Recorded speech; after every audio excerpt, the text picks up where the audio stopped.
Occult really means it's too dark to see. The ancients understood things in an intuitive way. They didn't have a kind of scientific procedure. They put together pictures of the world that served, and some of those pictures required leaps of understanding. Those, I think, are what led to what eventually we called occult magic. Occult used to be sort of a pejorative term, and so part of the challenge is to separate the meaning of the word from the affect and attitude that gets thrown around with it, because occultists, whether they were priests or shamans or belong to this or that strain, have protected their franchise by not really letting it be known what they were up to and by mystifying. And this is, I think, you see this with people in every profession, that they have a need to boundary what they're doing and keep some out and keep some in. So that mystique that has grown up around the concept of occult is now part of the problem, where I think the concept itself of occultism just represents certain practices and certain teachings that a particular strain of people would be involved in as a part of their work. The occult can mean different things to different people. For the people that practice the occult, it's a way of self-realization, self-enlightenment, self-improvement. For the people that react to the occult, it can mean very different things to different people. There are some people that accept the occult, and other people are just afraid of it. In our country, the occult has a lot of negative connotations. We are afraid of things that are different, things that are foreign. In the long stretch of history, occultists, people who we would think of as practicing occult arts, people who are trying to divine the future, people who are trying to find water through mystical means, people who are trying to bring about physical change in the universe through mystical means, people who are trying to develop self-knowledge and understanding of mortality and immortality. People who are doing these things were tending to do them in secret. They were tending to do them passed on among secret brotherhoods and organizations, because these are very powerful and dangerous ideas, dangerous to status quo, dangerous to the ideas of institutionalized religion. So there's an element of underground secrecy associated with some of these themes. Once they can come out into the open, when we now describe the history, for example, of the Enlightenment, we leave out this very interesting trend. So that when you look at what happened in the Crusades and the Renaissance, we think of crusaders, or we're taught that crusaders went back to the Middle East, where they rediscovered the art and science of ancient Rome and Greece that was still kept alive in the Middle East, and brought that back to Europe and triggered the Renaissance. Well, there's a third shadowy part of what crusaders brought back to Europe, which included the mystical tradition. And so you see, alongside the Renaissance and the Enlightenment, these movements to get interested in Kabbalah, and to get interested in numerology and the tarot, and ways to express non-verbal, non-quantifiable human knowledge. And that becomes very influential on Shakespeare. It becomes very influential on Elizabethan England. And ultimately, in the Enlightenment, you have people like Voltaire, like Benjamin Franklin, very interested in these darker arts. This is a great time to be an occultist, because there's a lot of literature that is available today for the first time ever in history And a lot of what magicians will do is to go back and try to understand traditions of the past, to not so much duplicate what's going on, but to understand the approach and the philosophy and to see if that can be translated into modern practice. And since we've seen the passing of great thinkers like H.P. Blavatsky and Aleister Crowley, there have been literature. We've had the Gnostic texts from the Nag Hammadi Library were discovered in 1945. In the past 30 years, there's just been a tremendous amount of literature on the Kabbalah that's come forth, and we have great thinkers in that area like Moshe Idel and Eric Wolfson. You have great scholars looking at Hindu Tantra for the first time in a real scholarly way as well. David Gordon White is just a great example of that. And actually in academia, for the first time, like the past 5-10 years, it's fairly recent that the academic study of the practice of magic has become acceptable. It used to be that magic was looked at as being an aberrant sort of behavior. It was a superstition, but it wasn't religion, and it was kind of sneered. It was the poor stepchild of religious studies. And the study of magic has now come into a field of academic and historical study of its own.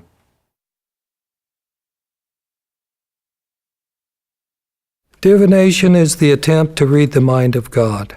And there are many different ways of doing that. You can do it astrologically. You can study the stars. The stars are either gods themselves or they reflect the mind of God. The ancient Babylonians would read the inner organs or the entrails of small animals. And the assumption there was that you can look at the animal and you can, because the animal's body encodes the cosmos. The animal's body is the cosmos, the universe in miniature. And so if you see something askew in the animal's body, that forebodes possibly disaster in the macrocosm or in the cosmos itself. The Babylonian temple culture was 5,000 years, 6,000 years BC, and didn't actually disintegrate. Babylon wasn't actually fully conquered until just about, they say 60 years BC was the final trashing of the city. And these were city-states, so it's not like Babylon was the capital of a region. Babylon was the epicenter of a culture. So these star temples were tenanted with priests whose gifts were, like some of them would be laying on their backs all night watching the heavens, taking notations on these little clay tablets, which would then be baked and put in the basement. And when the archaeologists discovered this cache of thousands of years of astronomical observation, that was when we started to be able to have things like a space program and real updated ephemeruses and stuff. It's really because of this very scientific point of view that the Babylonians had that we get to correct our sense of things, all the way backwards in time. And that's why we can now project forwards in time, because we have this thousands of years of records. And this is why NASA can do what they do now, is because they rest on the Babylonian accomplishment of learning to witness the heavens and the movements. If you look at Ptolemy, who lived about 150 AD, he was a very profound astronomer in some ways, but he also had astrological beliefs. And he was a profound mathematician. And so for me, the distinction is not that clean. The distinction goes back to the divide between the organic universe and the mechanical universe. Modern astronomers don't go in the direction of an organic universe. I mean, we can see this, think about Star Trek. Here's Captain Kirk. He's voyaging through the cosmos. He has all kinds of wonderful adventures. But as you follow the story, you never get the idea that Captain Kirk and his crew are moving into deeper understandings of God. That there's a spiritual element to their adventures in the universe.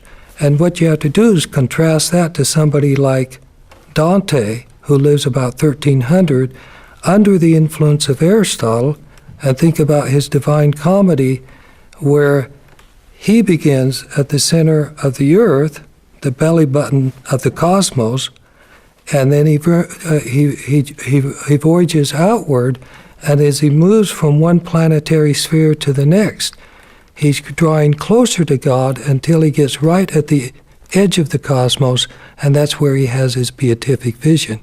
But the universe for Dante is alive, and it's responsive to God.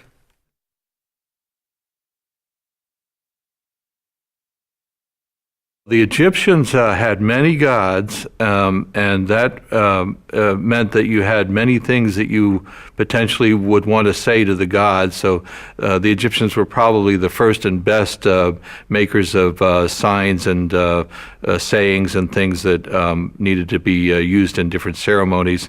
And they would make the wax effigies of their enemies and then melt them, and that would ensure success in battle, things like that.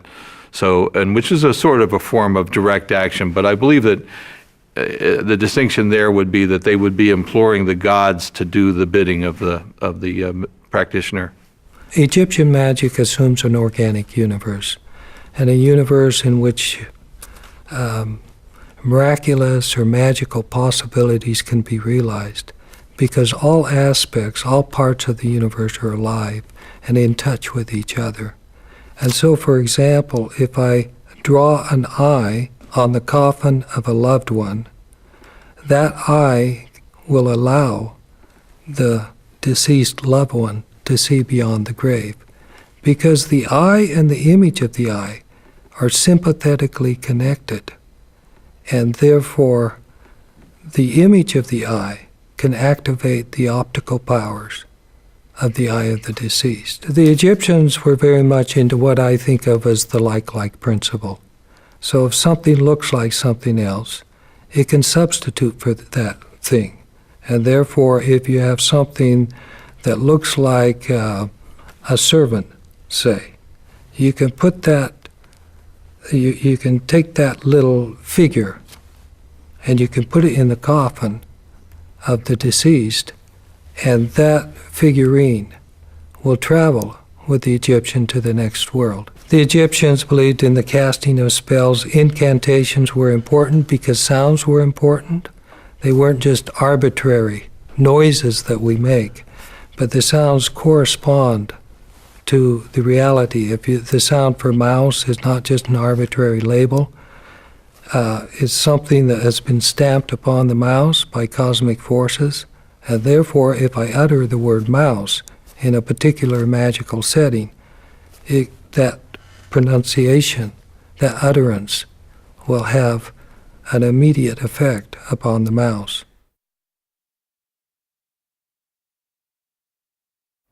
For me, as a psychologist, I think there's very little to be gained about the way the mind works by studying everyday consciousness. What happens when we get up, brush our teeth, and go to work, and come home and go to bed is not interesting. It doesn't really tell us anything about the way the mind works.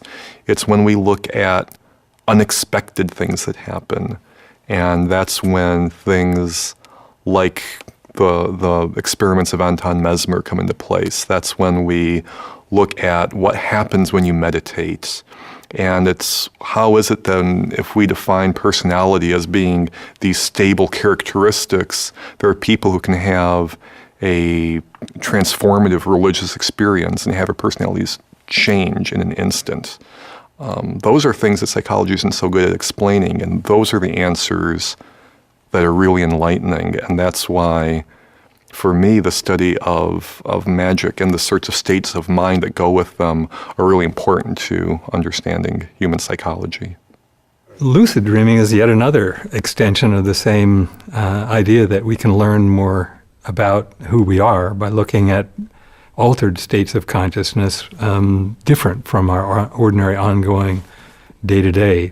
The shamans in most cultures have always thought that dreams are terribly important. There are some cultures where nobody starts a day without reporting and discussing and interpreting the dreams they've had in the past night. They wouldn't think of proceeding through the day without trying to capture the wisdom given to them in this altered state of consciousness, dreaming. The mystical idea that we're dreaming our own reality, or as one might say, that we create our own reality, would seem to correspond to at least some of the ideas of quantum mechanics. And of course, that is inherited by string theory because string theory is a quantum theory and it has all of the properties of quantum theories. That, again, is something that we don't know for sure because we haven't figured out how to make experimental tests of these different philosophical interpretations of quantum theory. Collectively, we need each other. There are things other people can do that I can't, or I can do that other people can't. So we all need to become the best person that we possibly could, not only for ourselves, but for our fellow human beings. And that's where the collective mind comes in. The collective mind helps the individual mind to evolve, to take the next step. And we're all in the process of being at one stage of development with the potential to go to the next stage of development. And oftentimes, what it takes to make that leap from the current to the next stage of development is information contained in the collective mind.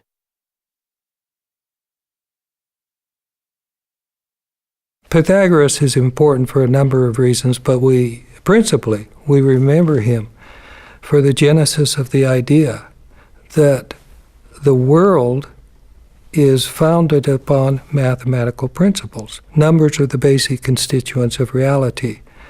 And the parallel idea is that God is a mathematician.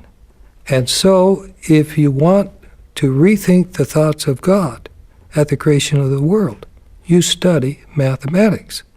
That's why Plato, in his academy, he has a sign above the school that says, "Let no one ignorant of geometry presume to enter herein," because that's the first step if you want to understand the world, the mysteries of creation. After Newton's seminal work on light, he had developed such a tremendous reputation that people found it difficult to argue against his ideas. But at the same time, scientists like Huygens and Young had studied the properties of light and discovered that it did certain things that you can only explain if light is a wave. It diffracts, it undergoes interference, and so by a century or so after Newton, the conventional wisdom was that light is a wave, and that's all it is. In the late 19th century, however, people were scratching their heads over the photoelectric effect, as it's called. If you shine a bright light onto a piece of metal, it'll knock electrons loose. And the wave theory was simply not accounting for the details of how that happened. Then came Einstein in 1905 and was able to account for the photoelectric effect perfectly by saying that when light interacts with the metal, it comes in discrete bundles of energy that depend only on the frequency of the light and not its intensity. So it's still a wave. I mean, frequency is fundamentally a wave concept, but it's acting like a particle. There's this lump of X amount of energy, and you can't have either more or less at a given frequency. The notion of wave-particle duality is basically that quantum objects, including photons, which are the particles of light that Einstein identified, will behave like waves or like particles according to the nature of the observation you're making. If you set up something that looks at wave propagation, light behaves like a wave. It diffracts. If you're setting up something that involves interaction, being absorbed or emitted, light acts like a particle. It only comes in discrete bundles. That leads directly into the basic ideas of quantum physics, and this wave-particle duality is essential to quantum physics. And the implications of that in full, well, you can write books or have 10-hour lectures on that topic. Einstein did everything in his head, and he called his experiments thought experiments. Einstein was famous for saying imagination is more important than facts. So at one time, there was a fact that we'd never been to the moon, but scientists had the imagination that we could put a human being on the moon, and we did. So it's a fact right now that we don't have a cure for cancer. But we have imaginations that can develop a cure for cancer. So Einstein is right. Imagination is more important than facts. Thomas Edison worked the same way. Edison always kept a cot in a laboratory. He'd hold a ball bearing in his hand, and if he fell asleep, the ball bearing fell out of his hand into the metal bucket and woke him up. So Edison, the genius, invented a method to invent with. Edison realized that he was most creative, he was most imaginative when he was laying on the cot. And when he'd lay on his cot, he would just think of new experiments to perform, or he'd think at how he can improve or make the experiment that he was working on work. The basic idea behind string theory is that instead of modeling particles as ideal mathematical points that have no extension in space, you treat them instead as being something that has length but no other dimensions. And so we call them strings because that's the closest analog in our experience to a one-dimensional object. Simply giving them length instead of insisting that they exist at a mathematical point lets you avoid many of the problems in other quantum theories of gravity. And in fact, the current hot research in string theory seems to involve extensions of the string concept into giving things more dimensions. People originally talked about membrane theory when you expanded from one dimension to two, and then they shortened that to brain theory, which has some awkward phonetic associations. You know, I think of Johannes Kepler. He lived about 1600. He's often called the father of modern astronomy because of his 3 laws of planetary motion. 1600, he made a statement I think is very intriguing. He says, "I'm going to stop thinking of the universe as a divine organism, and I'm going to start thinking of it as a machine." He lives right on the cusp, right on the balance point, and he selects a metaphor, the machine universe, the clockwork universe, to replace an older metaphor, the organic universe. And now most of us, or I should say in the wake of Kepler and Galileo and Newton, most of us just think naturally in terms of a mechanical universe. And I think there's a reaction to this on the part of New Age believers. They don't want a mechanical universe because a mechanical universe is a lifeless universe. It's a cold, uncaring, impersonal universe. And what they want is a universe that cares about what you and I care about. If you look at the new physics, the Einsteinian space-time manifold, he would argue there is no beginning. Our asking the question is flawed.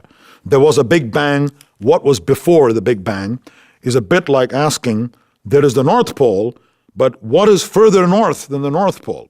It's a kind of misconception that there must be something further north. And in fact, you cannot ask that question. It's a meaningless question. Likewise, asking what was before the Big Bang may be in a sense a meaningless question once you understand the whole picture. That may be true. And if you don't know how to answer it, of course, you seek refuge in religious belief. You say, well, before that, there must be God or whatever, But that alone doesn't force me to abandon science and say there must be something beyond this universe and so on and so forth. But you always say, well, as I said in the beginning, as Bertrand Russell said, that there is something rather than nothing is the greatest mystery of all. And there you can start invoking who knows what. You can say, why are we here? These are the questions that science can't deal with. Why me? Why here? Why now? Right? There's an objective world with lots of people wandering around. But why is this world being seen from this vantage point, that special vantage point that I call me, that arrives briefly on the scene and then vanishes? It's called life. And that here, me, and now is not explained by science. One of the reasons that New Age ideas are so popular is that there's an increasing recognition that we're living at a crucial time, a critical time. There are problems that probably most people are beginning to recognize, and maybe larger numbers are acknowledging. Problems having to do with the environment, with what we're doing and how we're contributing, and asking the questions, what can we do? So then one of the best aspects of the New Age point of view is that we have to be respectful of the world, the only world, as Buckminster Fuller called it, spaceship Earth. We're the pilots and the yeomen in a very compact and very densely packed ship. So the New Age effort to reconnect to the environment is a kind of return to to how we were created in the first place. We grow out of the earth, and the New Age recognition is that we need to somehow reconnect to the earth. In the 21st century, we live in a time that is overly materialistic, overly vulgar in our culture, overly technological. We love all our technical tools and our gadgets, but we are surrounded constantly by electronics and our interaction with electronics, and we are obviously and visibly losing something of the connectedness and communication with human history, with community, with each other. And in this world that's getting so big, it's no longer that you know your neighbor and you live in towns and tribes and villages. We live in these very, very ultra-sophisticated modern societies where we've been deracinated from our human roots, where we're surrounded by material wealth and technology, and we feel like we've lost something. We've lost that connectedness. We've lost the understanding of our human roots. And a lot of the interest in New Age ideas and a lot of the look back to ancient ideas stems from that desire to reconnect with that history and to make us feel more whole, more spiritual, more connected, more aware of the passion and meaning of life around us. I don't know that that's successful, but people look in those directions in the hopes of achieving those feelings and those connections in today's world because of the circumstances that we live in.